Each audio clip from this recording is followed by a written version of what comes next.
Welcome back to Magic Hour, my loves. I'm your host, Taylor Page. And I'm Claire. Thank you all so much for joining us today. Today is such an important topic that has been almost hidden in plain sight for a long time, and that has been the theme of narcissistic abuse. And I feel like it's something that almost every single empath that I know has lived to some degree or another. Although you wouldn't think, oh, this is a spiritual podcast. Like, why are we talking about something psychological today? It's because it's all energetics and it's all relevant and it's part of healing the witch wound. Healing from narcissistic abuse is some of the biggest catalysts into self-love, personal power, transformation, and coming back to the voice of our heart space that the narcissist will continually gaslight you out of your own power, out of your own light, out of your own authenticity. So it's truly a radical act of self-love, healing from relationships like that. Yeah, you and I both have been navigating our relationships to a narcissist this past year, and it's been helpful to be able to navigate it side by side and hear your experiences with what you're dealing with, which have really helped me understand what I'm dealing with. Because I think what's so tricky about those relationships, particularly the empath narcissist dynamic, is that the narcissist easily convinces the empath that it is their fault or that they are responsible for the healing in the dynamic. And the empath is only too ready to accept that narrative and accept that, yes, it's on me to fix this. I can make a difference. I can see that this person is struggling and I can fix them or help them or support them. And it has been such a huge lesson for me to face that dynamic and recognize that it is not my responsibility to engage in an abusive dynamic just because I can see where someone's coming from. That I also have to protect my energy and I deserve to be treated well. Even though I may be able to help someone, I deserve to be treated well and I don't have to accept that abuse. Yeah. And I think it's part of the empath's job to learn that we don't have to fix everything and everyone. That has been so freeing to me because as an empath, I can feel personally responsible for the very real pain I feel from people and being like, I'm here to support at my level of capacity, but it's not my responsibility. Everybody has to take responsibility for their own healing journey. And sometimes empaths can also enable. I'm not saying they enable narcissists because that'd be victim shaming, but just our empathy of wanting to step in and fix everything and heal everything and help everything can lead to enablement. So it's just such a powerful topic, and it's very important to discuss these things. And throughout the episode with Adriana, I talk about the healing of the witch wound, the empath, and the tie to the empath narcissist dynamic, because I really see a correlation between the two, with the witch hunter as the narcissist, the witch as the empath. And even in this sense of like, we don't talk about it, we deny it, we gaslight the experiences, that was very much a facet of the burning times where a gossip used to be, the definition of gossip used to be a good female friend. And women would meet up together and talk about, this is how my husband is treating me. This is how much I'm getting paid. This is what's happening over here. And that form of talking things out was protection. And the community aspect is so important because what narcissists do is they make you feel like you're crazy. They make you feel like this is a unique experience all on your own. And they isolate you from the people that remind you of your power and your authenticity and who you really are. So even just bringing this to the light, talking about it, and putting words to these sneaky experiences is already so powerful. And I just wanted to talk a little bit about the myth of Narcissus. So that is an ancient Greek myth where basically the story goes, and it's the root story from narcissist disorder, is that the gods cursed him to stare in a pool at his own reflection until he basically died. I think he turned into a flower and died. So he was like so obsessed with his own reflection that he could not look away. And what's really interesting about that myth, because there's always nuggets of truth and energetics within creation myths and stories, is that when I tap into the energetics of narcissists, and when I'm giving a reading and someone's like, my mom's a narcissist, and I'm tapping into how they can navigate the relationship or things like that, that inability to look away from the pool is so real. We can never really understand it if you aren't a narcissist, but it's like pretty much impossible for them to ever see outside of their own story of victim consciousness. It's like literally impossible. And I don't think that's ever going to change. My aunt and I were talking about how narcissists are kind of a catalyst for our healing, and they kind of agree to come in that way through this life. I don't think there is changing a narcissist. I think narcissism is a spectrum, and that people with some narcissistic qualities can like heal and grow and evolve. But true narcissistic personality disordered people who have been diagnosed, I don't think there's a waking up from that, because when I tap into the energy, it's the best way I can say it. It's like this cloud of darkness over their consciousness, and they cannot look past that. Everything is filtered through it, and everything is filtered through their own pain, their own experience, their own needs, their own want for control. There's just no seeing outside of it. When I was looking into the story, the origin of it, it just really resonated with me on what I also feel on an energetic level when I tap into them. Yeah, I don't think I'd heard the story of that, but I feel like that is such a well explained concept of what feels like it's happening, that we're trapped in a world that's only about this person and the reflection of themselves that they're seeing. And I don't feel taken into account unless I make my way into the reflection momentarily. And then I'm part of the story only as so far as I'm connected to the reflection. And then as soon as I wander outside of the frame of that reflection, I'm no longer needed or part of it. Yes, we need to fit into their story of reality because they'll never see us in our own authenticity. We have to shapeshift to fit into their reflection. That's such a good point. I think, like you said, everything in life is a chance for us to evolve and grow. And I do think for those of us who are dealing with these kind of dynamics, at least for me and what I've been navigating, it's really shown a light on some areas in my life where I want to be more empowered, like creating boundaries and standing in my power where I want the exchanges I have in life to be reciprocal. I love very deeply and I really show up for the people in my life. And I have often been in exchanges where that didn't feel fully reciprocated. And it was so painful to continue on in that dynamic. And it has been really expansive for me to continue to confront this and then decide to make a new choice and say, no, you know what? I deserve to feel supported and loved. And if I'm not, I don't have to stick around. And I heard this beautiful thing. I think Kiki Palmer actually said it, who I love, but she was talking about these kinds of dynamics. And she said, sometimes you have to leave people behind, which can be really painful. But when you do that, sometimes they stay behind. But sometimes you give them the opportunity to then show up for you the way you've been showing up for them.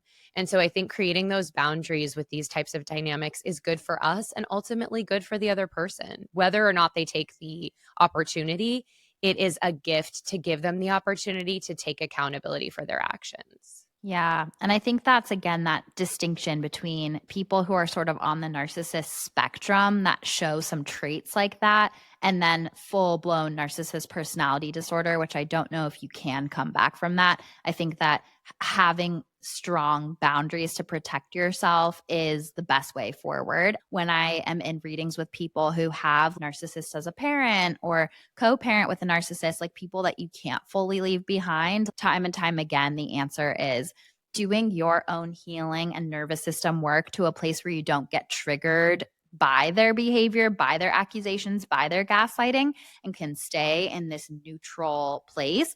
And then having really strong boundaries and having them show up in a way that meets your needs is the formula for keeping that type of personality disordered person in your life. So it is possible, but it's such an invitation for us on like a whole deeper layer of healing. Absolutely. And it is hard to see someone in that energy. And I think instinctively you want to help people, and it can be hard to know how to help them.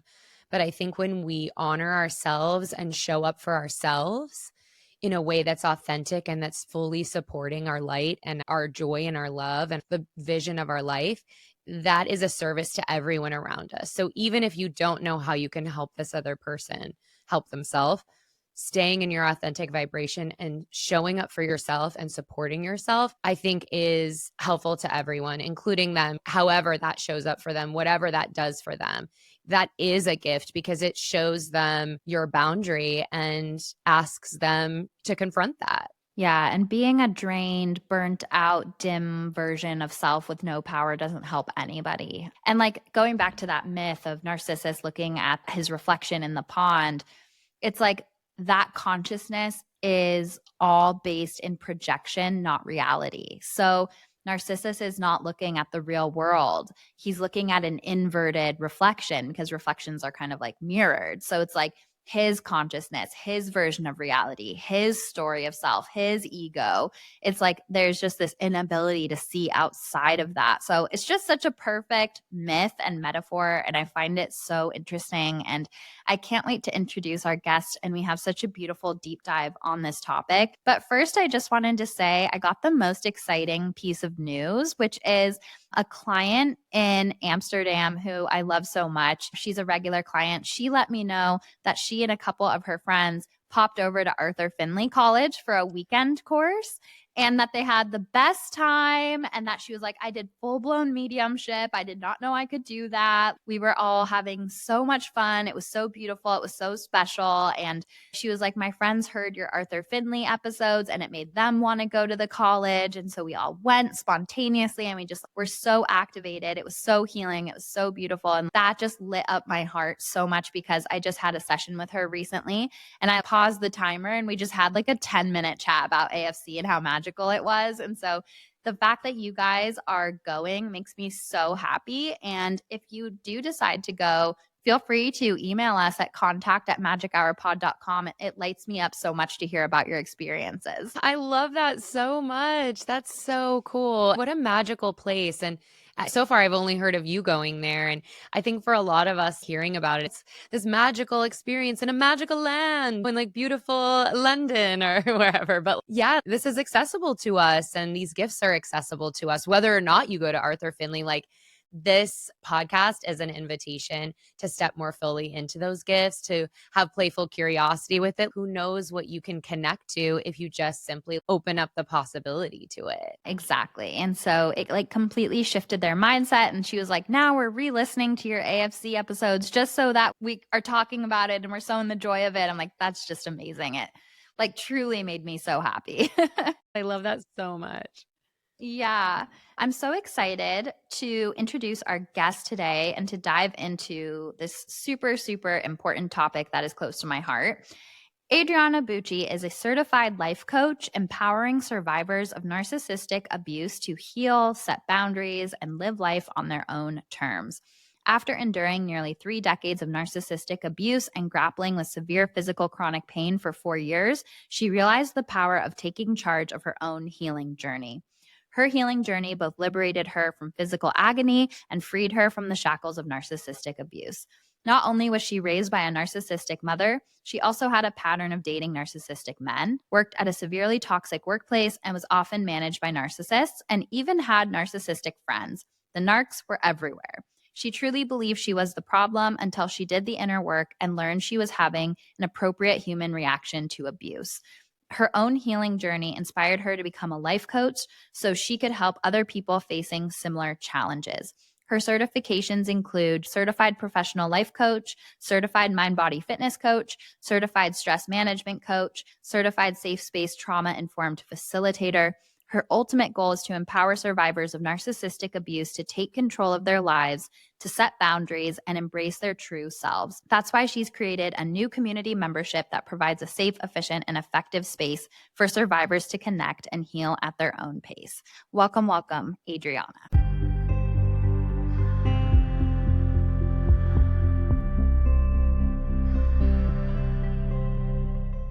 Adriana, welcome to Magic Hour. We're so happy to have you here today. And this is such an important topic. So I'm like chomping at the bit to get into it with you. Hey, Taylor. So excited to be here and I'm excited to get into it.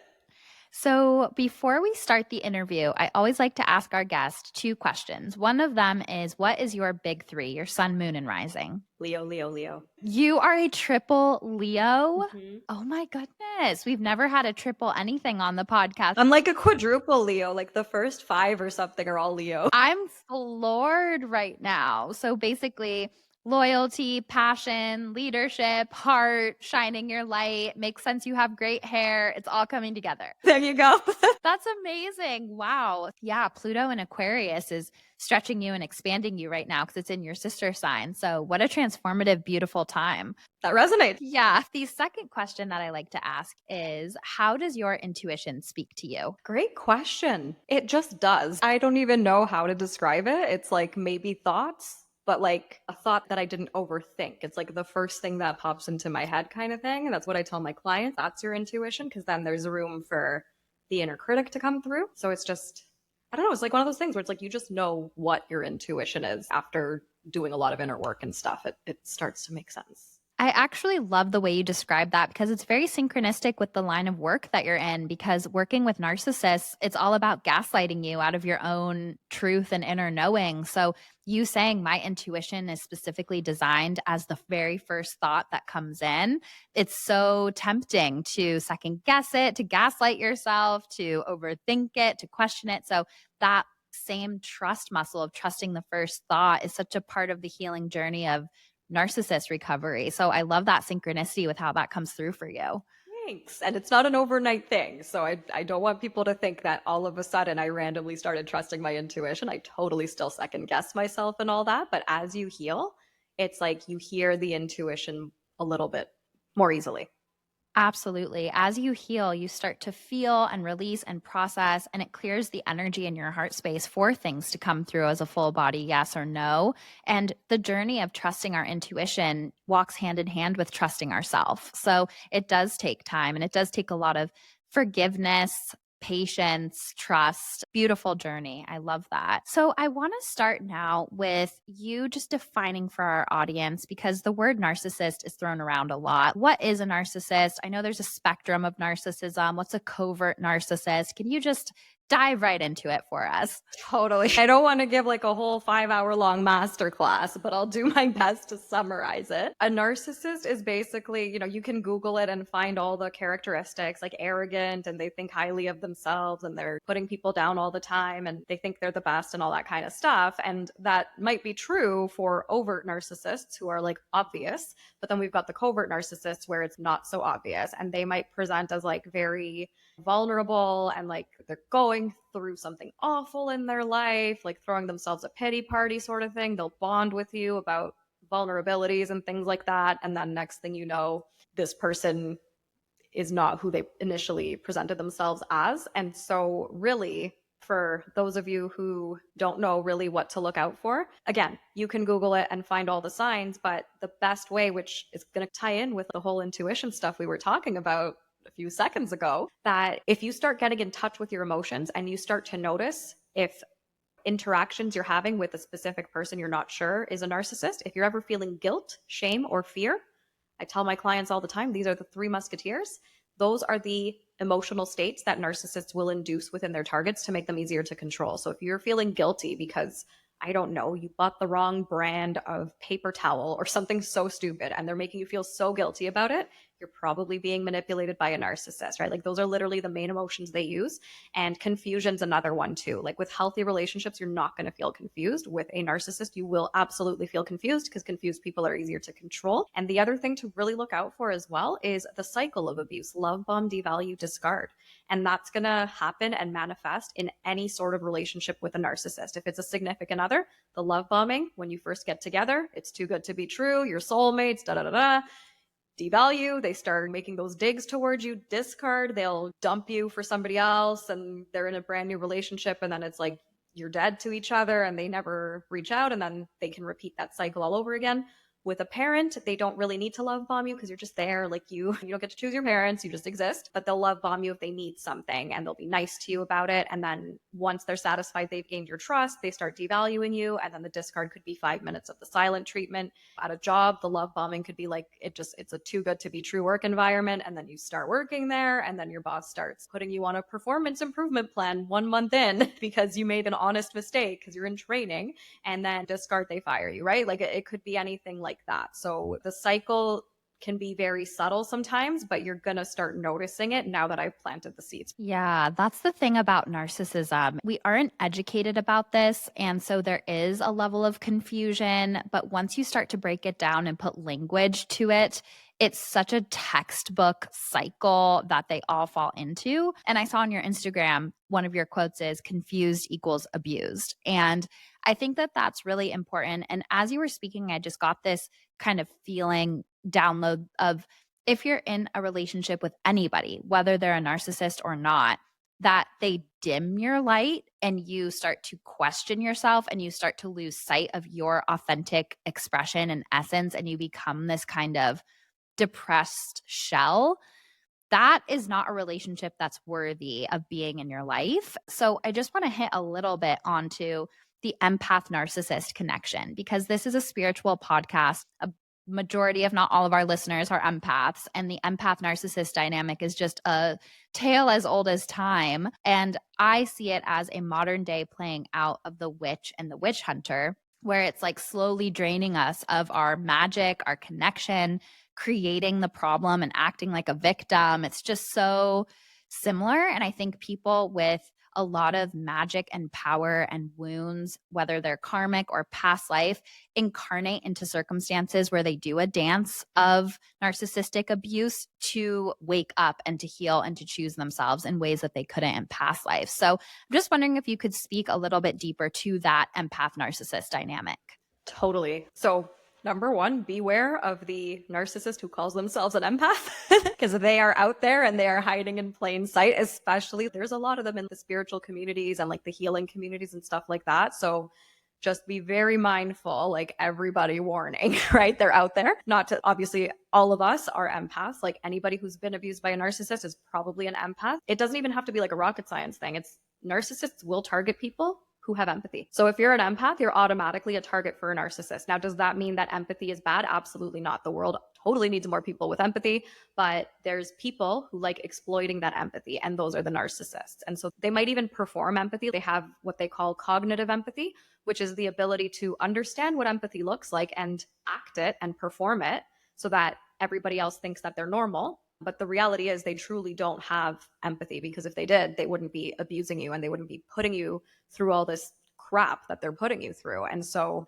if you identify as an empath or just a normal person with emotions and empathy who just doesn't want to see other people in pain because of their own words and actions, which is just pretty normal as a human being in general, like you might get targeted by a narcissist because they will say things in the love bombing stage to appeal to your empathy.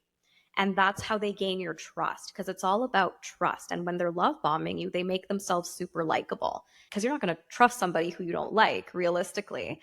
And then once you start trusting them, you start believing them. And so once the narcissist realizes, okay, this person is now invested in what I'm saying and they've drank the Kool-Aid, so to speak, that's when the devaluation starts. But it might not even be obvious at first. It could be like these tiny little digs where, you just second guess your choice of what to order for dinner or whatever, right? Like they'll judge something you want to eat or something you want to wear, or just literally, it'll be the stupidest thing, really. Just an irrelevant thing that has nothing to do with your character, but they'll turn it into like a thing where it's like, wait a minute, does this make me a weird person if I want this type of coffee over that one? And then you start overthinking, and that's how they start slowly, very slowly chipping away at your confidence and your sense of self. And they start that process of draining you. But it's so subtle at first. Yes. And there's so much that you just said that I want to hit on. One thing is the narcissists, like the covert narcissists in the spiritual world, are so real. And I was in a really abusive narcissistic relationship for about 4.5 years in my 20s.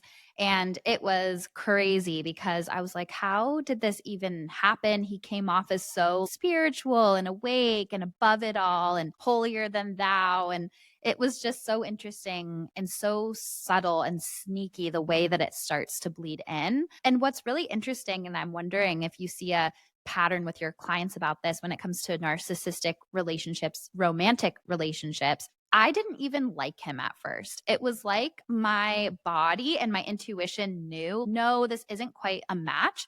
But the way he love bombed me and pursued me so hard, I was like, maybe I do like this. And that's already going back to that pattern of intuition. Trust your first instinct with things, because I feel like narcissists almost go after the ones that don't like them at first, or it's like a challenge in a way to get us and drain us and have us forget our true self. Absolutely. Like 1000%. Yes, I've even experienced this myself. I dated more narcissists back in the day than I'm proud to admit. And pretty much all of them, I was not really interested at first. And then the way that they would pursue me, it's like, oh my gosh, okay, cool. And like the very last narcissist I dated, exact same thing happened. I wasn't really interested. And then he was sort of rushing things along. And then I wrote him, which in hindsight, I totally gave him supply, but I wrote him like this whole thing of like, I'm not trying to rush into any relationship. I don't want a serious relationship right now. Just go with the flow right now, blah, blah, blah. I really just put my foot down, but over explain myself. And then he goes on about, oh my God, that was the hottest thing any woman's ever done. Like just completely love bombing the fact that I even set a boundary. And then that was really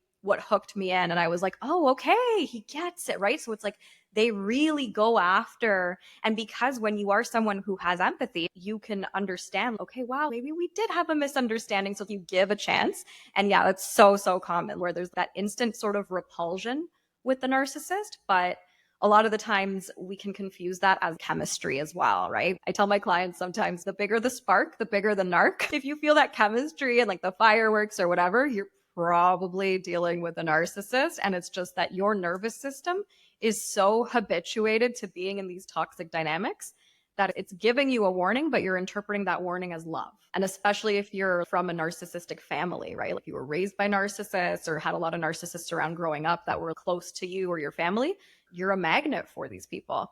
Yeah, it feels normal to your nervous system and your inner child to walk on eggshells, to apologize first, to always be the bigger person. And I think it's interesting what you just said about that, like instant repulsion, which makes me laugh. And also, the bigger the spark, the bigger the narc. Like the moment I met my husband was the most calm, grounded, secure I've ever felt. I felt so safe in his energy from the first second I met him in person. And I've never felt that like with anybody else but my husband. Yeah, same with my husband too. Like it's such a switch from a narcissist versus just like this calm. It's almost boring.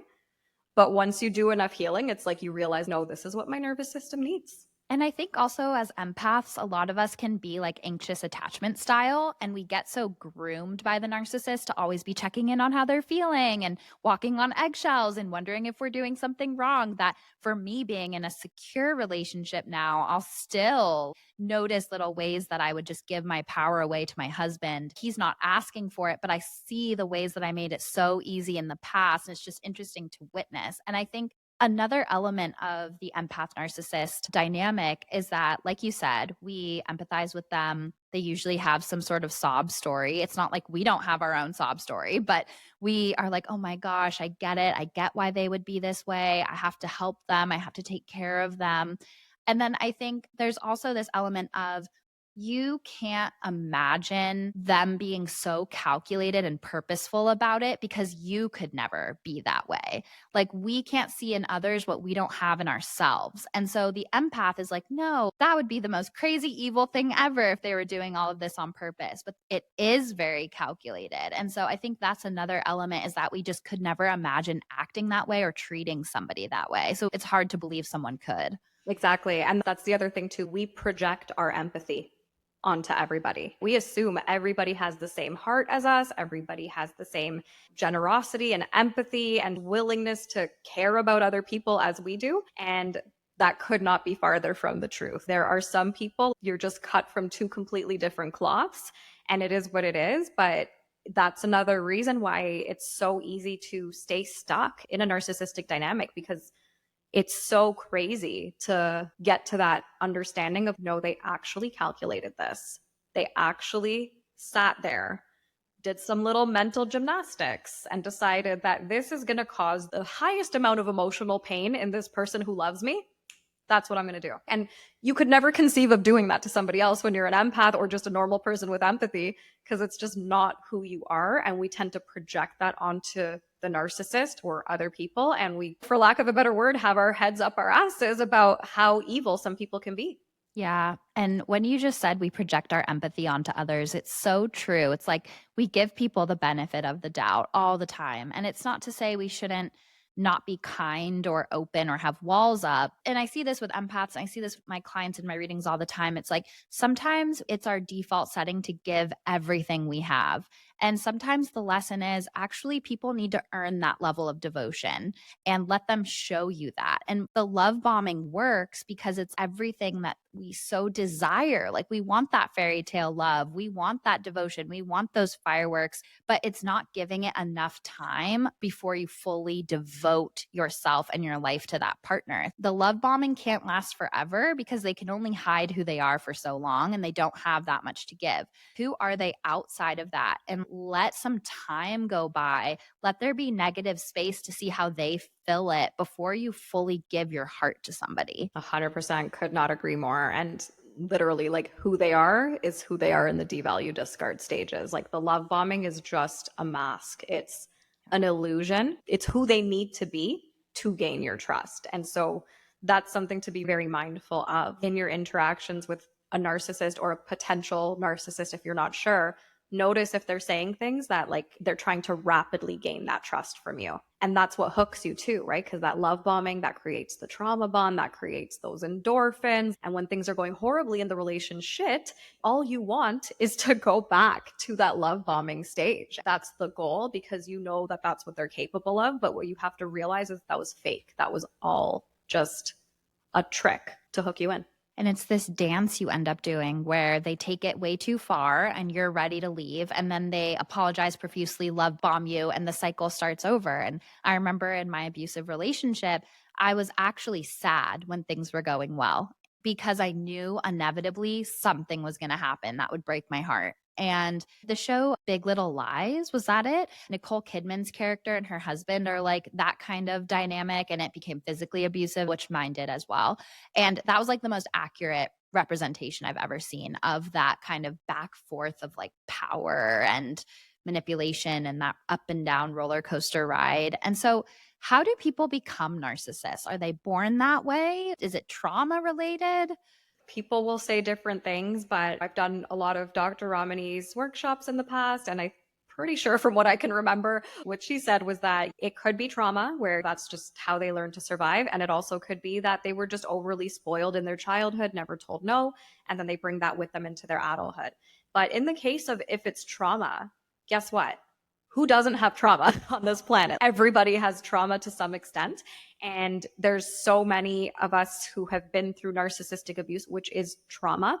Are we going around trying to ruin other people's lives because of what we went through? I hope not. And if that's the case, then you're probably a narcissist, because you're probably not self-reflecting if you're able to do that. So it's really skewed priorities, in my opinion, whether they're made or they're wired to be however they are. Like it really doesn't matter at the end of the day, because they are choosing their behavior.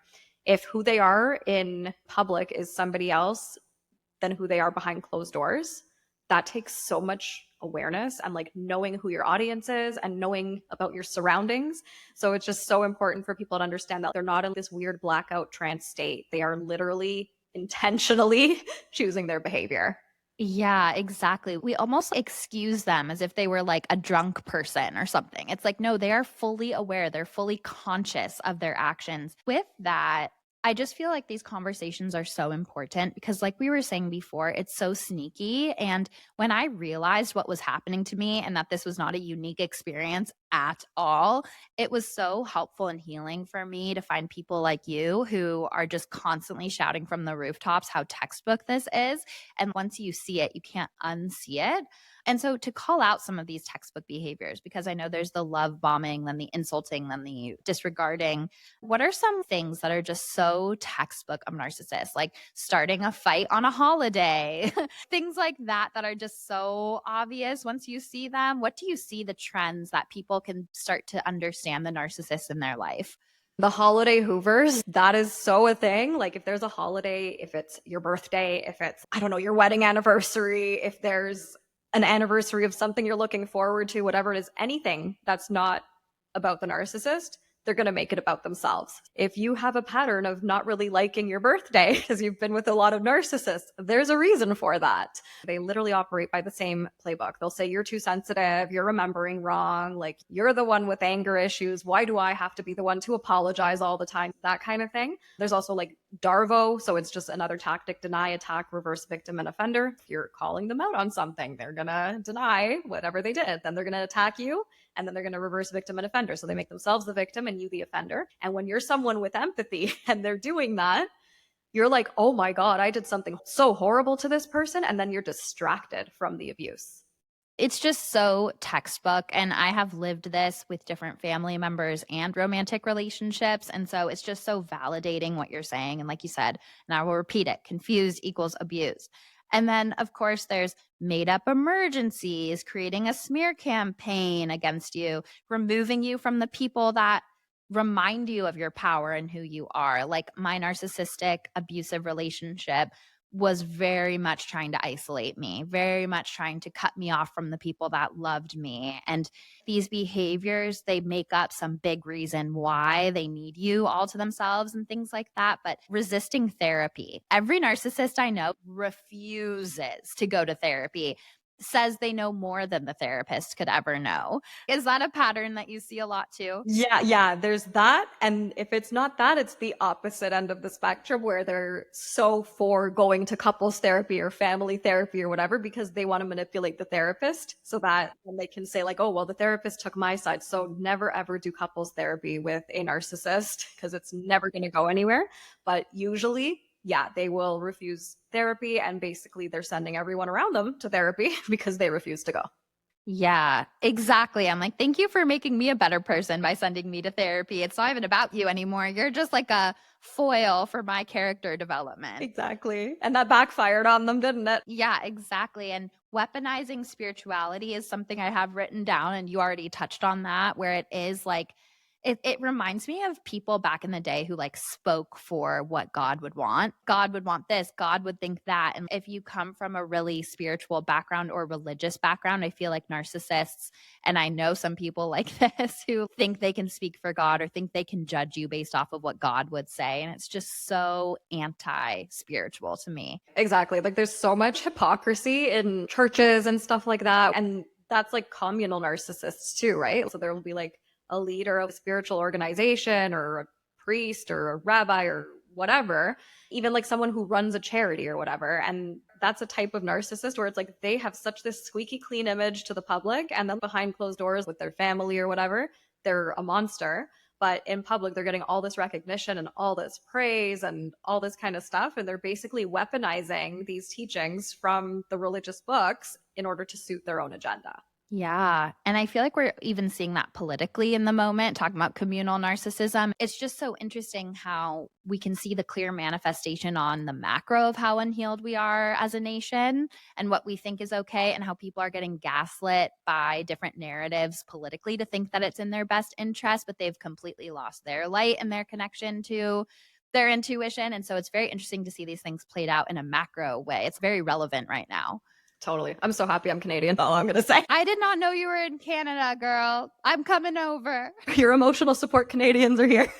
Thank you. I've actually had so many emotional support Canadians who listen to the pod reach out and be like, you always have a place to stay. And I'm like, thank you so much. And we, like most places, probably everywhere, the government doesn't reflect the people. One last thing I want to say before we go into narcissism in the family unit is I was listening to an episode. So like once you, at least for me personally, once you figure out that you've been in this narcissist dynamic, there's this hunger for like information because you've been gaslit for so long that it's so, by enablers as well, that it's so validating to hear people talking about this. It like made me so revved up. I would like show every little thing to my husband, like, look, and this is what happened here, and that's what happened there. It's so validating, I think, even on an inner child level, to feel heard and seen, and that there's community support for it. And so I was listening to an episode of Expanded podcast with Jessica Gill where they talk about narcissism.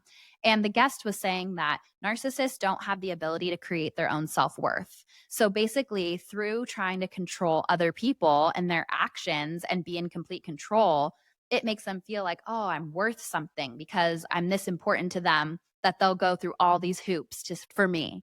And I'm wondering if you can speak to that idea a little bit. That feeling of narcissists not being able to create their own self-worth. So they look for it everywhere externally in how the world treats them. And it's almost like they make you play by this specific rule book that then makes them feel worthy. And if you don't show up by that specific rule book, then they go on full-blown destruction, like raised earth tactics, because it's basically validated their worst fear, that they're not enough or that they're not worthy. So everyone's got like a worthiness wound to some extent. And the narcissist, it's more so that they are prioritizing, like I guess it could be like an unworthiness thing where they have to go to that level of horrendousness to feel worthy. And it just goes to really demonstrate their complete lack of critical thinking skills. Because it's like, the way I view it is like having empathy is like the lowest level of intelligence that a person could have. Literally like going back to just like cavemen, like, ouch, this hurts. Me no like, me not going to do to other person, right? Like so basic. And narcissists just don't have that. And so it's not even like a wound that can be fixed. It's just fundamentally who they are. And the way to really view it, if you're going through it and you're going through the rabbit hole and you want to keep your sanity intact, is they are on a mission to destroy you. And that's really it. There's obviously someone's got to be wired in some very weird way to be like that. Maybe there's the worthiness wound, whatever it is, but there's so many people with worthiness wounds that don't do that to other people. They're more self-deprecating towards themselves rather than projecting that onto other people and making other people as miserable as they are, right? So it's like, that's what the narcissist is doing. Misery loves company, and they want to bring you down to their level so that you're a shell of who you were, and they just want to dim your light. Absolutely. That makes a lot of sense. And so to that point, you're saying that narcissists will never change. It's like something about them. They don't have that empathy. They don't have that ability.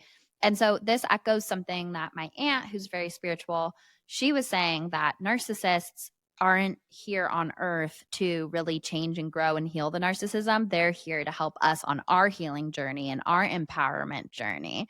And I know we're not trying to empathize with the narcissist, but I just mean there's still a soul, and on a soul level, they're here for a reason.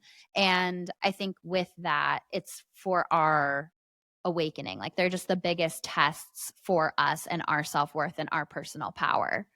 That's the way to look at it for sure. It's just interesting because as a medium, I've connected with people on the other side who were narcissists when they were here. And basically, I see the same thing over and over again. I'm like, okay, I have a mom here, for example, who was not a nice person. And she's showing me she was a narcissist. And she's showing me she said things that she regrets. And so I'm extremely clairsentient, like feeling is my main psychic sense. So for me, I feel what it was like to be them. I feel what it was like to be the narcissist. And basically, and I can attest that there is no changing or healing from narcissism. It's this dark, shadowy cloud over your whole life that you can only see from the perspective of darkness. And there's such a rigidity of thinking, like there's no changing it or expanding it or getting another mindset in. You're always the victim. You're always in pain. You're always looking through that lens. And it's really interesting because then when they pass over to the other side, there's usually an apology for how they treated, so like on the soul level, I don't believe there's any evil souls, but it's interesting what they play out while they're here. And that feeling of narcissism is always something they regret on the other side, but didn't have the capacity to see when they were here. Interesting. It's really funny. I went to a medium like a year after my narcissistic mother died, and she was trying to manipulate the medium in the reading. No way. It was wild. Sometimes that might have just been evidence so that you could know it was really her. Yeah, true. I wouldn't have believed it if she was nice. I would have been like, this is a scam. Exactly. They have to show up in a way, and that's how they are with me too, where it's like either they're really shy and they don't want to talk and I'm having a hard time connecting, but it's like, no, they wouldn't have gone to a medium and they were shy and they wouldn't talk. So if they're full of all this chattiness, they don't know it's them. So that's really interesting. That's so funny. That's too funny. But no, that's a very interesting, like, spiritual perspective on it for sure. Yeah, I think on this podcast, we always try to get it's not to bypass the human work that we're doing. And I really appreciate the strong boundaries you have, even in speaking about narcissists. You're like, no, we're not going to project empathy onto them. We're not going to excuse them. People have worthiness wounds, people have trauma. There's absolutely no excuse or reason to treat people that way. It's kind of like, my father-in-law was like passing of cancer and he was so sweet and kind the entire time. Whereas a narcissist in my life was spewing hate, making life difficult, acting like a victim. And it's like my angel father-in-law, who has every reason in the world, if you're trying to rationalize treating people badly, is like the most sweet, kind person. Really just put things into perspective. And so this idea of the family caters to the most difficult member in it is something that has come up a lot for me and that I see a lot of. And that most difficult member can be a narcissist. And it can be really painful when you grow up with a parent who's enabling it or dismissing it or denying it. So, how do you see narcissism in the family? What are some common themes that you see, and how is it different from dating a narcissist? Yeah, I mean it's similar, but it's different, of course, because like I said earlier, narcissistic parents don't need to love bomb you. That initial love bombing you to hook you into the relationship, because you don't get to choose your family, unfortunately. So it's very much it'll just feel like normal. My own experience, I did not know that there was something not normal happening until I was in my 20s. So they do it in a way where it's like you just think it's like a cultural thing, or this is just how my mom is, or this is just how whatever family member is, and we just have to accept it because family is everything. And then we have like society glorifying families and parents and all that kind of stuff. And that's great. Yes, there are some mothers who probably do deserve a medal. I'm sure it's like a lot of hard work, but there are some people who go into parenthood with an agenda and it's going to cause trauma. Like you're literally bringing people onto this planet to cause harm. So it's like, it's so taboo to even talk about because people are so like, oh my God, you're breaking up families. It's like the worst thing ever. Like family's everything. Your mother's everything. That's your mother, blah, blah, blah. And so it makes it so much more confusing for somebody going through it in their family to even realize that there is a problem. So you're lucky if you figure it out and even recognize what has been going on because it's so hidden and there's so many ways to excuse it. There's enablers make things so much worse, especially for adult children of narcissistic parents, in particular narcissistic mothers. I feel like with narcissistic, it's bad all around, but sometimes there's like the stereotype of the deadbeat dad. So it's like more accepted to have a narcissistic father. But if it's a mother who's the narcissist, then we've got a problem because in our society, like mothers can do no wrong, like that's just the attitude. And at the end of the day, people are going to mess up with their kids. But as long as you're not purposely abusing your kid because you have a fragile ego, your kid's going to be okay. And so that just makes it different and more difficult to deal with than a relationship because there's so many dating podcasts out there, dating shows, opinions about like relationships and things like that. You could hypothetically piece it together probably easier with a relationship, but with a family member, it's a lot more difficult because there's so much more denial in the background and so much more enabling and so much more like it's not acceptable to even admit to yourself that there's a problem in the family.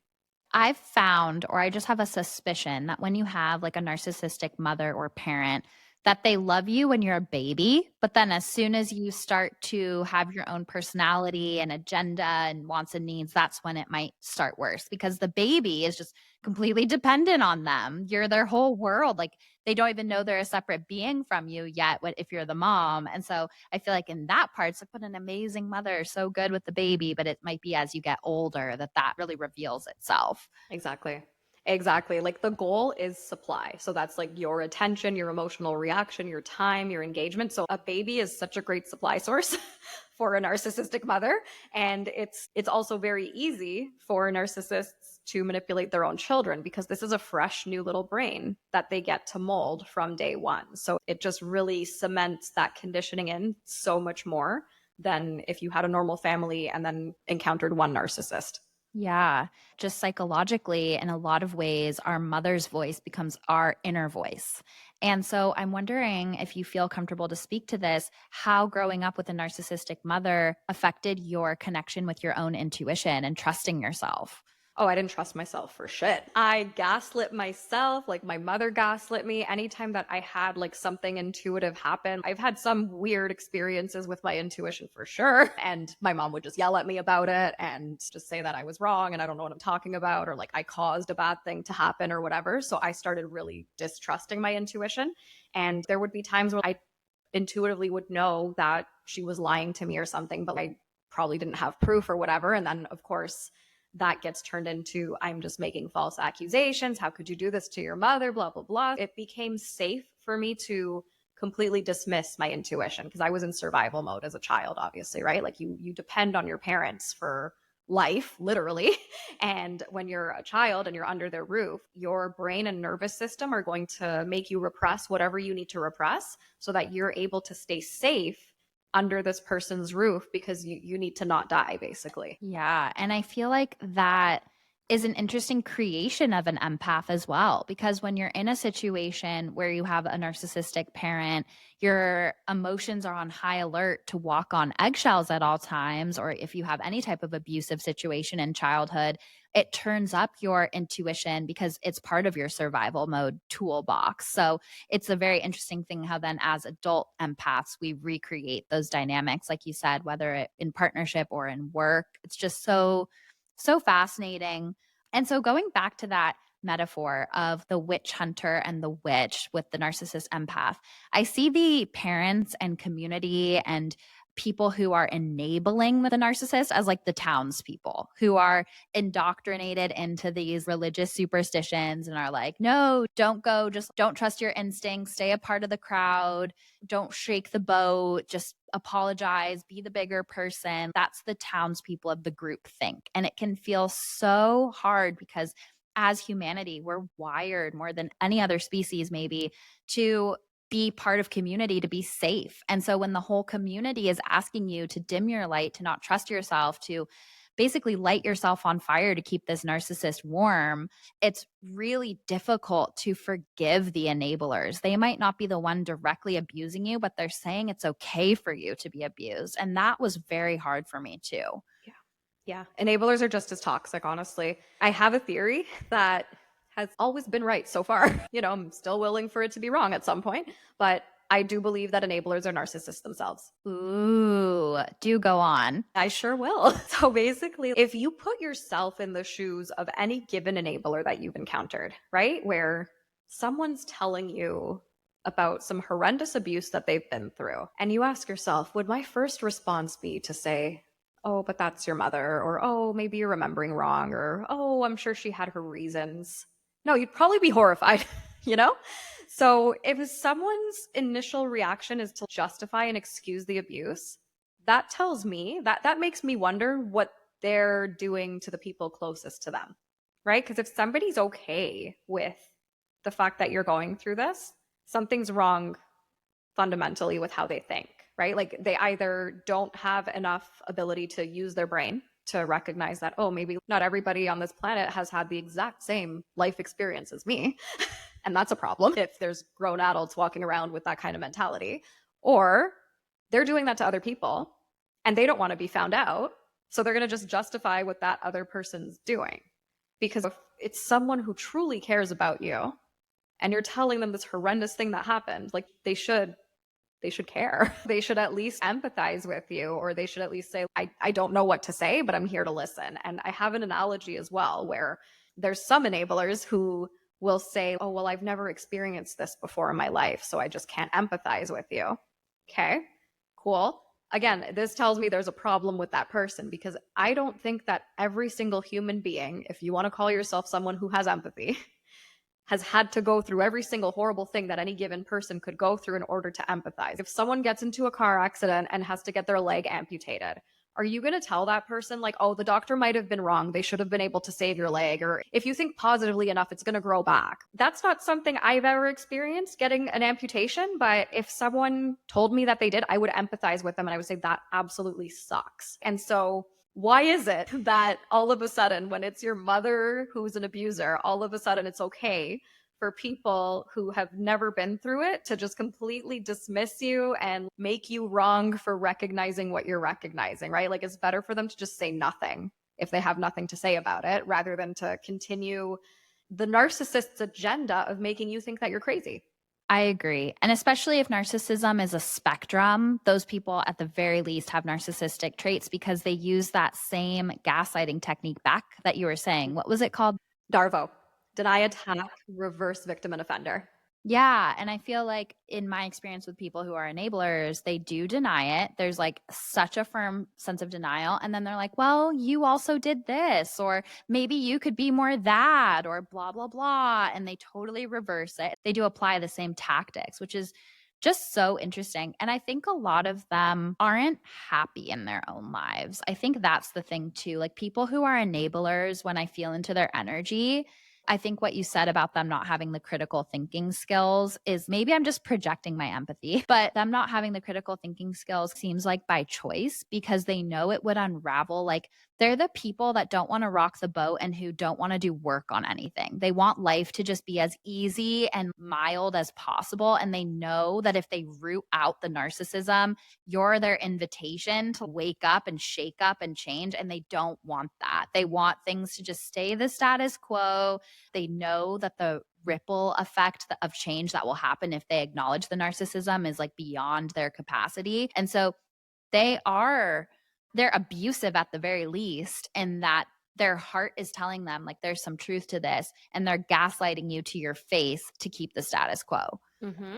And the other thing I also want to add on to all of that is that with the spectrum thing, like narcissism's on a spectrum, not really. The way I see it as well is that you're not going to know if somebody's a full-blown narcissist unless you are their primary target, because they don't abuse everybody. So the people who are doing the enabling, chances are this is a friend or like a cousin or like somebody that you're not super close to, somebody that you don't live with necessarily. You probably have a much closer relationship to the narcissist who's been actively abusing you all this time than the person enabling. And they're not going to outright abuse you because then you would be on to them. So instead they just enable because that's how they're wired to think to begin with, but they probably do have their own one or two main targets that they are doing the exact same thing to that your narcissist is doing to you. That is so interesting. I'll really have to sit with that and think about that because it's definitely making me just think about everything in my life right now. Sorry. No, I like that. We like that here. So when it comes to, okay, I know that this is narcissistic abuse. And by the way, as somebody who has had to cut out different people for this reason, it's so annoying. If you're somebody in the world that's, but it's your XYZ, or how could you? It's just know that somebody who is to the point of being no contact with somebody has tried everything before they get to that decision. So just if you don't have anything helpful or supportive to say, just don't say it. It's so annoying and it's such a pet peeve. We weren't bored on a random Tuesday, people. Yeah, exactly. We don't just try to cut out key people in our life because it's fun. So that being said, you've identified the narcissist, you've identified the abuse. Once you wake up to it, you can't unsee it. How do you best move forward now? By healing, literally focusing on yourself and your healing journey. And that can turn into boundaries with the narcissist and just really educating yourself, getting in touch with your own emotions and processing them and doing it the right way with the right tool, because there's a scarcity of that out there for sure. There's all these different, oh, try this random thing and it doesn't work. There's other stuff out there for sure. Just really becoming your own best friend. That's really what healing is all about. You're just getting in touch with yourself, with your inner child, with all of your past wounds. You're doing an emotional exorcism on yourself every day when you're healing. It's not comfortable. It's not fun, but what's the alternative, right? The alternative is repeating and continuing the same patterns and behaviors that led you to this point where you're at. And you've done that song and dance already. Do you need to do that again? Probably not. And it's hard. I'm not saying any of this like it's easy. It's so hard. I would rather eat glass than still be on my healing journey, but it's a lifestyle change. It literally just becomes a lifestyle thing. And I have reached the conclusion that my healing journey is going to continue till I die. That's just it. You don't just get over a whole lifetime of trauma because you did a 6-week course or whatever. Like you have to still do the work. It's not like going to the gym for 3 months and you never go back, but you expect that all of the health benefits you gained and all the muscle mass you gained in those 3 months is going to stay with you for the rest of your life. No, it's like a form of emotional hygiene. You have to shower every day. You have to do the inner work every day. That's how I look at it. And if you take that approach to your healing journey, it's going to be it's just like the hack to make it easier for yourself because it's already really hard. And, it's just one day at a time, baby steps, and you will reach that point where it's like, oh, what narcissist? What? I don't even know who that is anymore. Yeah. And I love the metaphor of if you worked out really hard for 6 months, that wouldn't be enough to keep you fit and healthy for your entire life. And so this work is the same. It's a lifestyle, it's every single day consideration and observation. And so I think I know what you're going to say, but is there a way to have healthy boundaries and keep a relationship with a narcissist? Or once you find this out, is there just a need to go no contact? So it's different for everyone. Ideally, no contact is probably the goal for most people. And the more you're going to reach a point on your healing journey where if you don't have boundaries yet, but if you're educating yourself and really understanding what the narcissist is doing, it's going to get old really fast. You're not going to be able to unsee this stuff. And it's just going to be so much easier to set those boundaries. And with boundaries, I'm not talking about the boundaries of, hey, you did this thing and I felt like this. Can you please not do this? Because I don't want to feel like this anymore. And it's having a very negative impact on my mental health. That's great with a normal person who's capable of like critical thinking and rational thought and is not on a mission to destroy you. If you say something like that to a narcissist, they're going to continue doing the thing that they know is going to bother you because now you've confirmed to them that it's working, that their tactics have been working. So the more that you confirm that to them, the more they're going to keep doing it. So you have to set your boundaries with your actions and not with your words. And a lot of the times that looks like going no contact, but sometimes no contact's not possible for everybody, right? Maybe there's legal stuff. Maybe there's certain family events that you're not going to be able to avoid the narcissistic family member. And it sucks, right? But you can still protect yourself and it's not going to be detrimental to your healing journey or anything. It's going to be not a walk in the park, but again, what's the alternative? So you could gray rock where you kind of take on a personality of a gray rock and just be so boring. There's nothing exciting going on in your life. There's nothing horrible going on in your life. You don't have opinions about anything.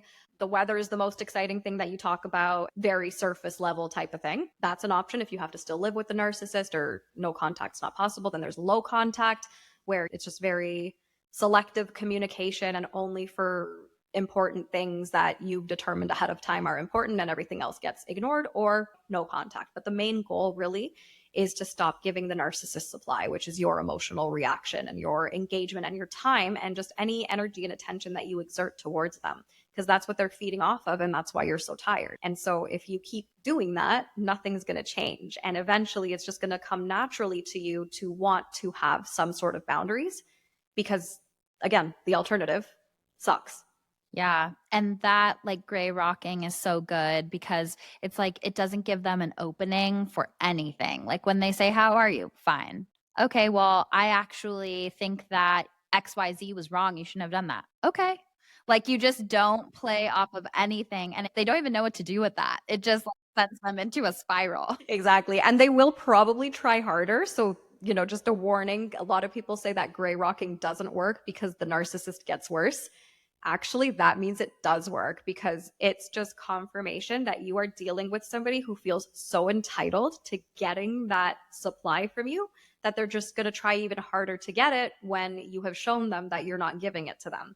And so you really have to stick to your guns, no matter how unhinged or whatever they're saying, how horrible it is, you have to stick to your guns and keep being the grayest rock ever, no matter what they're saying to you. And then obviously if it becomes physical, then that's a law enforcement thing and I can't help you with that. And so do you have anything that you tell your clients who are co-parenting with a narcissist? Is there like any specific type of advice that you have for them? Because I feel like that's the situation of a lot of people. Yeah, I have a lot of clients who are co-parenting for sure. And the first advice I get, make sure you have a lawyer and try to get all the communication. If they need to reach out to you, they can reach you through your lawyer, and then your lawyer can reach them through their lawyer kind of thing. Try to just get that done. And then in some places they have co-parenting apps. If you can get your lawyer to hook you up with the judge to get that kind of mandated, great, because it's really, you have to stay gray rock when you're co-parenting.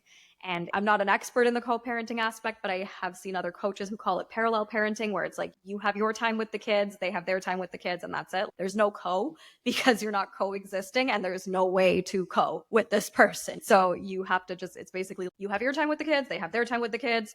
And the only conversations really is like, this is what time I'm picking up little Bobby at 2 p.m. on this day, end of story. If they start berating you and demeaning your ability to be a good parent, whatever, that gets ignored because there's nothing about that in the written contract of whatever the custody situation is and is not the topic that you're talking about. And then you just literally, okay, see you at 2:30 or whatever. But you have to train yourself to ignore the noise. Something that's so powerful for me with my different narcissistic relationships is taking them for their word. They throw things out. I'm going to do this or you're that. I'm like, oh, if I'm this, then why would you want me around? I'll leave right now. It's not just glossing over the little darts they're throwing at you. It's almost a game to me to be like, oh, well, if you're really going to do XYZ, I'll call the cops because that's actually a serious threat. And I'm going to right now. Like, you almost can start to toy with them in this weird way that's really satisfying. And if you really break apart how insane they sound by calling them on every little thing, it's just hilarious. Yeah. But safety first. Safety first, of course. I did that with my mother. She was like 72 at the time she punched me. It didn't hurt or anything, but like just proceed with caution with that kind of thing. Cause you know, if it's a 72-year-old woman, you'll be fine if they get violent, but just be mindful of that kind of dynamic. My Aries rising just couldn't stop it. I was like, I have to just go a little bit with you, but it was a situation where they were in a different place than me. Like I never would do that in person. That was something I did over text. Oh, perfect. Yeah, that works. Yeah, I made the mistake of doing it in person, and I guess all of my Leo, whatever, was the fire just came out, and I literally, my mother was just being ridiculous about nothing. And I was like, I'm going to film you and show this to you when you've calmed down because you're being insane. I was just in one of those moments where I was just over it. Would I ever recommend somebody say that? Probably not. And then she got up and punched me and then ran upstairs and said she was going to kill herself and all that kind of stuff, just to try to guilt me. Yeah. And then I ended up just taking a drive to cool off. I get home and she's like, where did you go? I'm like, well, you punched me. So I had to cool off and take a drive. She's like, what are you talking about? I never punched you. How could you do this to your mother? Like the gaslighting, the whole thing. Oh my gosh, that is so intense. And our moon sign is our connection with our mother. There's shadow sides and positive sides to every single moon sign. But just some of the shadow sides of Leo in particular is being super controlling, needing a lot of attention, being really dramatic. So that's really interesting. Wow. Yeah. I need to learn more about this. I know. So much to talk about. There's so much that I want to say, but I know we're coming to the end of our time. So where can people find you? How can they work with you? And thank you so much for sharing your knowledge today. Totally. Thanks so much for having me. It's such an honor to be here. You can find me at Let's Get Your Shift Together. That's shift with an F, all one word. I'm on Instagram, TikTok, YouTube, Facebook with the same username. And my website's letsgetyourshifttogether.com. You can pretty much find all of my offerings and whatnot on any of those links. Amazing. Thank you so much. And I know that this interview is going to help so many people. I hope so. Thanks so much.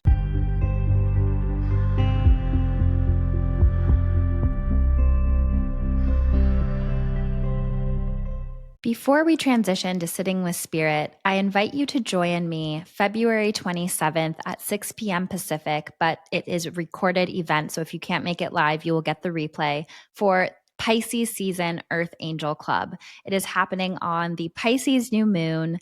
The theme is angelic healing meditation with Archangel Michael. It's going to be very powerful. We are in a deep moment for karmic healing and release, not only on the individual, but the collective. And I'm so excited for this meditation. If you aren't aware of what Earth Angel Club is, it's a monthly gathering where I talk about the astrology overview for the season. I give an energy reading for the group.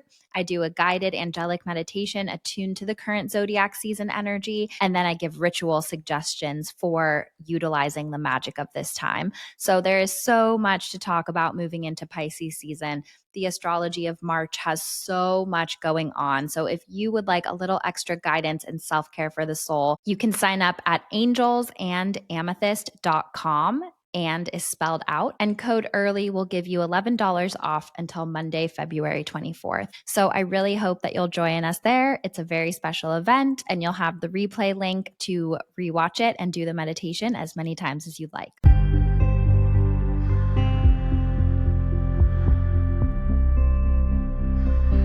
Hello, my loves. Welcome back to Sitting with Spirit. I am a little bit lower energy today because I'm fighting a little bit of an autoimmune flare, which is when I'm in my glasses. It's a little eye thing. That being said, I am going to get through this the best I can. Part of this autoimmune flare feels connected to just the chaos in the collective. It's not that there isn't always pain and chaos on some level, but it's just very much in the forefront of American consciousness right now. And the intensity can sometimes take me out as a highly sensitive person. So if you are feeling this too, there's a fine line between information, creation, resistance, and things that are helpful versus continually draining your energy, co-creating with fear and scarcity and panic. I think having really strong boundaries with people is going to be a really big theme of this time period of so much change and chaos and unknown. It's not to say that we can't have important conversations, but when they start skewing into the doom scroll, dooms talking, hate-filled places that can just zap our energy, we have to have strong boundaries with that. So I felt called for this Sitting with Spirit to wear this sweater that I've worn in a lot of my Sitting with Spirits. It's a sweater I wear when I need a little bit of extra strength. And basically, it's this sweater that I call my I survived sweater, because when I went to Vancouver with Ari, we took a little day trip to Vancouver Island and we took a little seaplane. And I told this story on my Instagram. I'm not sure if I told it on the pod yet, but basically, we thought that plane was going to crash. It was a super windy, stormy day. We were going up and down and side to side. People were throwing up. People were crying. People were praying to God. It was like everyone was scared out of their mind in that situation. Like our plane was getting blown around. We were suddenly dropping and then tilting and then going back up. It was just insane. Somehow Ari stays cool. He is like such a Taurus and he's my rock. And he was staying cool the whole time for my sake, he later told me, because he knew that if he freaked out, I would freak out. So on that flight, I basically closed my eyes and I tuned into my angels and guides. And I was like, what do you need me to know? What is the lesson right now? What is going on? And they said that this plane ride is basically akin to feeling super out of control. I had no control in that moment to direct the plane for what the pilot was going to do, for what the weather was going to do. All I could do was sit there in faith. And it's interesting because they were also saying that people with severe flight anxiety, that's a connection to severe need to always feel in control. And airplanes are a big place that there is no control. Like you have to just get on that flight and fully surrender. And that's uncomfortable for humans. And a lot of us have that difficulty with that muscle. So I'm no different than that. As much as I love to travel, planes can be an uncomfortable experience. And so I was like going up and down and all around. And when I got that message about needing to let go of control, it was a perfect metaphor, because that is how life has felt lately, is up and down and all around, and the energy feeling a little chaotic. And so when we got to Vancouver Island, I got this sweater and I call it my I Survive sweater. And I wear it in times where I need extra bravery and strength, because I know that I survived and I let go of control and I surrendered to what will be. So just feels fitting today with the energy that I'm in to wear this and to also share that story and to look at where feeling out of control can truly make us feel like we are going to die. Our mind goes to the darkest places when we feel out of control. And is that really true? No, I didn't die. Sometimes disasters happen, things happen that are out of our control, and we don't make it out. But the majority of the time, we make it through the time of change and chaos, and we survive, and we're stronger for it. So I wanted to share a couple messages from my mediumship circles because I've been really having amazing times with my sisters in there. And one of them, Sahar, gave a really beautiful message that felt very fitting with this episode. And I don't think I've shared it on the podcast yet. And that is dance with those who dance with spirit. And that felt very fitting for the message of this podcast today. Dance with those who dance with spirit, or else you'll either start doing a lower vibrational dance of people who are dancing with fear and scarcity and shadow, or you'll forget yourself if you dance with somebody who's not dancing with spirit, because spirit is who we really are authentically. I think that that is such a beautiful way to frame who we invite into intimate relationships and to be our dance partners in this life, whether it's romantic, platonic. Dance with those who dance with spirit. And this doesn't have to mean just a psychic or a medium or a spiritual practitioner. It means people who are actively trying to be good and in alignment with love, because that is the spirit world. And so I think we can all see the people who are trying to heal themselves and better themselves and be conscious of their actions, and who are generous and kind and warm and dancing with spirit. And I think that we can all recognize the people who are not dancing with spirit, who we have to beg and plead and convince and push to try to ask them to dance with spirit. And people have to make that choice on their own. And it can be really difficult when you can so clearly see their potential, or, how much better their life would be if they would just answer the call to go on their healing journey, to dance with spirit, to try to be their highest version of self. But that's unfortunately not a choice we can make for them. So in light of this narcissistic abuse episode, and I do believe narcissism has a spectrum, like we said a couple of times, it's not to say that those people can't choose to dance with spirit if they're on the narcissistic spectrum, but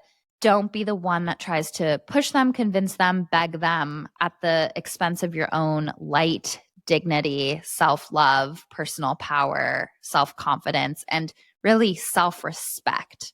Because if we're dancing with the spirit world, which is, sitting in the power, if we're dancing with those who dance with spirit, there's no way that will ask us to not respect ourselves.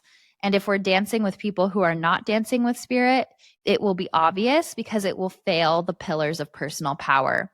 It will ask you to betray your self-respect. There will be no follow through on the words and the actions. There will be a constant dimming of your light and a loss of confidence. And so it's really important to just filter that to see immediately, is this person dancing with spirit, or are they actually a bigger opportunity for me to step into my power?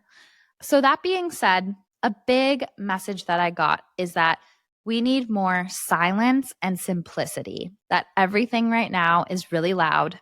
This is another thing that came through in my mediumship circle today, where I connected with a spirit of a man in like ancient rural China. And he lived on this rice field, and he was talking to me about his practices and how basically this level of stimulation in his life is what our nervous system is programmed for.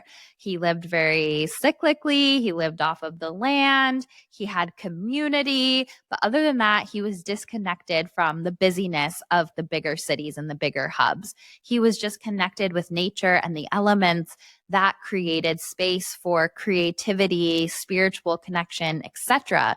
And so basically all of us in our intuitive journey and our nervous system rewiring, like, what is our relationship to silence? And I've said this before on the pod, that silence plus time plus surrender equals spiritual connection.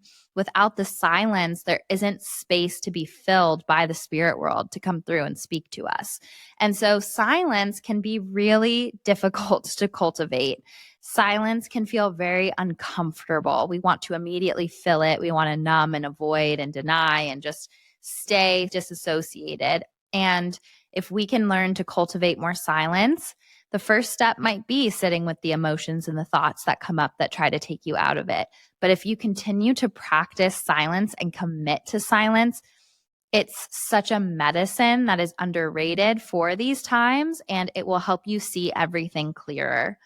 And so, with that being said, we're in the year of the snake now, and the North Node is in Pisces. And I found this to be a really beautiful synchronicity because the Virgo Pisces polarity is all about healing. Virgo, healing the body and the mind. Pisces, soul level lessons, mastery, spiritual healing. And forgive me if I'm mispronouncing this, but the caduceus symbol, which is the two snakes intertwining up the staff, is the symbol of the healer. And that's very intentional because snakes shed their skin, they're sacred to the goddess energy, and they're all, those two snakes intertwining kind of show the like infinite nature and power of that healing energy. And so this year of the snake that we're in is so much about shedding old paradigms. And if you know anything about cleaning your room, for example, to use that as a metaphor, it gets dirtier before it gets cleaner. And right now is a moment where a lot of the shadow that has always been there on the individual and the collective is being revealed. And you might be like, wow, I did not realize that this person had so much hate in their heart, or I did not realize I had so much hate in my heart, or so much shame, or so much grief that I haven't processed. It's like everything is being turned up emotionally, and we're hyper sensitive and heightened in this moment. And it's like this magnet is happening collectively, exposing all the shadow. And that's an invitation for us on the collective level and the individual level for deeper healing. Both are connected. So this is like such an emphasis on healing. And because it's with the nodes of fate, it's about the collective and the individual. Like I said, they're both connected. But this really is about stepping into the age of Aquarius, and before the light can come in, it's exposing the darkness, exposing the shadows, exposing what needs to be. And so the North Node in Pisces is so much about turning up the volume on feeling our feelings so that we can better understand them and truly release and forgive. Pisces is the end of a cycle, and we're in this snake skin shedding year. So this is just full of endings, deeper healing, soul growth, who we came here to be, what we came here to learn. It's a very powerful time. And I just feel called to say that if you feel overwhelmed, you are not alone. There are more people in alignment with love. There are more people in alignment with community. And sometimes we don't always have the loudest voices. Sometimes we don't even know what to say in the face of such ugliness and hate. But we are with you and we love you and you're not alone. This is such a beautiful hummingbird community. I do not support hate or intolerance in any form, truly. And I believe that the hummingbird community feels the same. I hope so. So just sending love to everybody out there who feels alone, the LGBTQ community, the minority communities. You are not alone. We love you. Women, obviously, you know I love you. This podcast is like 98% women, which I love, but of course, everybody's welcome. So yeah, just kind of a love note there and making clear that you guys know my heart. As I was saying, with the North Node in Pisces, this is a masterclass year and a half, really. And basically, we have been strengthening our spiritual toolbox from 2020 to 2024 so intensely. And 2025 is like, you ready for the masterclass in everything you've learned? Because as you heal your inner child, you start to become less activated and triggered, which note Chiron in Aries includes inner child healing on the collective scale. And a lot of what is happening in the United States and on a collective level is triggering our inner children who felt like it was unsafe to disagree, who felt like they were in a chaotic environment that wouldn't meet their needs, that felt scared or alone or abused. It's bringing up things that, like I said, are magnetizing deeper healing. So if we've already been having a practice with our inner child, which is one of our most important spirit guides, to sit with them, to listen to them, to feel what they are asking us to feel, to connect with our authenticity. We already have a strengthened toolbox for this heightened moment energetically. And this moment is heightened energetically, not just because of politics is a reflection of the heightened energy, because all of the outer planets this year, not all of them, but a lot of them are changing signs. And it's just creating this sort of chaotic changing of the guards. So that being said, we're putting our tools and toolboxes into play. And a big part of that is going to be boundaries.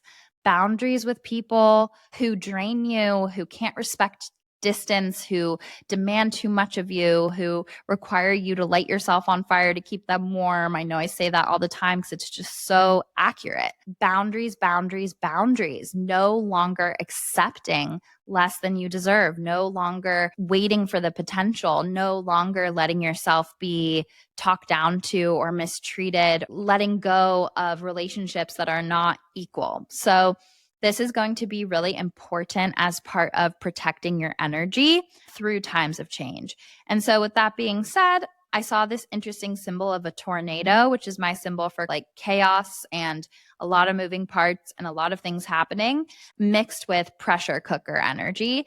And that was creating basically like a vortex. So although this time feels very chaotic and intense, it's also pushing us into deeper transformation. And Pluto's lesson, which Pluto in Aquarius is definitely fueling a lot of these collective themes right now, is how intense does it have to get before it changes? How bad does it have to get? How heavy does it have to get before it changes? And I think a big theme for this year as well is, where am I settling? Where am I settling? And how can I step into something that feels a little bit more unknown or scary, but also sets you free in a way because you're not trying so hard to hold the reins of control of everything together. So that being said, I saw this interesting image of a crowd of a bunch of people coming together to sing and to chant. And it felt very ancient. And it was like they were saying it's the earth's song. And so I feel like there might be forms of protests or community organizers or things about coming together in community and singing. There's something about singing and sound that is like so healing, and it transcends just speech. It's like in musical theater when a song comes, it's because their emotion is so high, they're beyond the point of speech. And so there's something about coming together, singing the earth song and remembering what that feels like in community, and through music, letting people feel their feelings and emote and process things in a community setting. So I don't know what the actual thing is there, but I just saw an image of it and it felt so beautiful and heartbreaking and heartfelt all at the same time. It feels like it's this moment for getting together collectively and expressing creatively, especially through music and sound and chanting. And then I was also seeing a tent, and it made me feel like there was some connection to like living in the land, reconnecting with nature, maybe going camping, disconnection, silence. Like these things are really, really important. And then before we get into the mediumship, the last little symbol that I saw was a baby / Aries. And so that's my symbol for like, it can be a baby, but it can also be new life, new project, rebirth moment, starting fresh, this fresh start energy. And the seeds we're planting now will only come into bloom even more during Aries season. So we're still in that like dark part of the year right before the spring equinox. And it's the time where the roots can grow so deeply that there can be amazing blossoms in spring. I think that there's just one more message, and I don't know if when this comes out, things are going to be even more intense politically or thematically or on the global, but so much of the messaging today just felt very connected to that to me. And as a member of the collective, it can be sometimes hard for me to fully detach my biases and perspectives. And so I'm really working to do that and make sure that I'm just speaking strictly about the feelings and the messages that come through. That's why I'm trying to develop trance so that I can just step back and fully take everything in my mind out of it and let the messages that want to come through come through.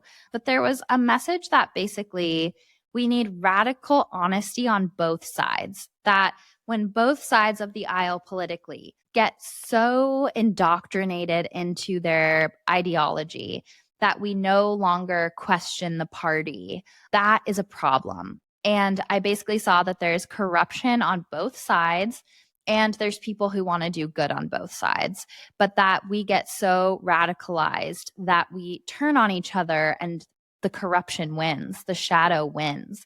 And what we need to do is remember the light. Remember the light, because we start to villainize each other when in reality, we are the community. We are the ones that need to be helping each other and lifting each other up. And so if we can do that healing work in ourselves to remember our light and to do our healing work, that will only help us see the light, foster the light, and help other people remember their light. And then we can come together in remembrance of humanity and what's important and what really matters. Instead, we're living in so much shadow and chaos and like blind acceptance just because someone says something.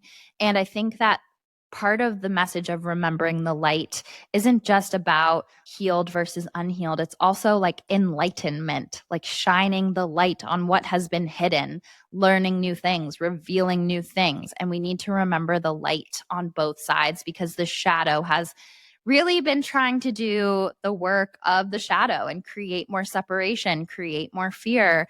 And it's really intense. And that's where the boundaries come in too, is like standing in our light and staying solution oriented and staying present and protecting our energy so that it's sustainable for us, and trying to be a creative force for love, and as ironically, love and light as it sounds. It's just those are the two words in the human language that describe that energy: love, light, and truth. And so that is really important. And love plus light can equal truth. Truth is simple. Fear is complicated. There's so much that we just need to be real with ourselves about. And instead of even seeing it as two different parties or two different sides, being super critical of everything. And because we can be very tribalist as humans, where it's like my side versus your side. And I don't think that's serving us. And I think that it's only serving the shadow. And so remember the light, be the light, walk with the light, dance with those who dance with spirit. That is part of the masterclass of this moment. I want to move into the mediumship now. So the sweetest older gentleman was coming in, and I just wanted to hang with him for a long time because he was so sweet. He was so warm. He was so lovely. He was very proud of the fact that he was a judge while he was here in the physical world. He was very soft-spoken, and he gave me the feeling that he would have been way more of a listener than a speaker. And I also got this feeling from him that, yeah, he was very observant, and he kept showing me his gavel. Like, I was like, I get it. That's great. He also showed me that he had some Irish ancestry, and I was seeing a 4-leaf clover. And then I also got the feeling that something happened with his stomach area. I feel like there might have been cancer in his stomach or something there, because I felt a lot of pain in my stomach area as I was tapping into him. I also saw that he had a mustache, and I felt like he would have been proud of that and like meticulous with that. He also showed me the letter A. So this could be his name or who it's for. And I feel like he would have been like the age of a grandfather. So I don't know if it's an actual grandfather, but he felt like he was in his 60s or 70s to me. And I got the feeling that like he would have passed kind of a while ago, and that he was from maybe the 60s, 70s, 80s generation. That's like when he was in his prime. So basically, he was giving me the feeling that his entire life, he suppressed his sexuality. And he was making me aware that he was gay and that it wasn't socially acceptable in his community for that. And he made me feel like he was in a lavender marriage, which, if you aren't aware of what that is, it's basically marrying someone for like companionship and love, but also to hide your sexuality and be like, see, I married a woman, but it's for sort of platonic love, safety, and security. That's my understanding of a lavender marriage. And if that isn't right, please let me know. So I felt like he had this one woman who was like the love of his life, even though it wasn't sexual. And I feel like they did everything together. I feel like she really understood him. I feel like they could be such deep companions. And that felt really beautiful. And his message is, don't hide who you are. Use your voice and celebrate who you are. Who you are, your authentic self, is worthy of being celebrated. And he wished that he would have celebrated who he was when he was here, because I feel like he felt like he had to be very closeted and show up one way and be hidden a little bit. And he never gave the world or himself a chance to fully love himself. That is the message today, is use your voice, speak your truth, and don't just show who you are, celebrate who you are. Be in that celebration of your authenticity, because the world needs you and the world needs your light. And he was such a precious person to connect with. So yeah, I feel like there also would have been a connection with him to loving Freddie Mercury, which was really interesting because I kept seeing Queen songs coming on and stuff like that as I was connecting with him. I feel like he also would have liked to dance, and that his public persona was very different than his private one. And he wishes that he would have celebrated who he was. And from that perspective and spirit, it's like the more we can celebrate our true colors and individuality and what makes us us, the more it gives permission to the world to do the same. And the more we live in fear and shame, the more the shadow wins. And the shadow just wants to create more shadow, and the light just wants to create more light. And that being said, I want to leave with a quote from Pam Grossman, the author of Waking the Witch. She's awesome. And in her book, something that really resonated with me was a quote that said, "Magic is made in the margins." Magic is made in the margins. If you exist in the margins, you matter. And we love you. And thank you for making magic. The world needs you. So stay shining bright, sending so much love to all of the hummingbirds, and have a beautiful week, my loves.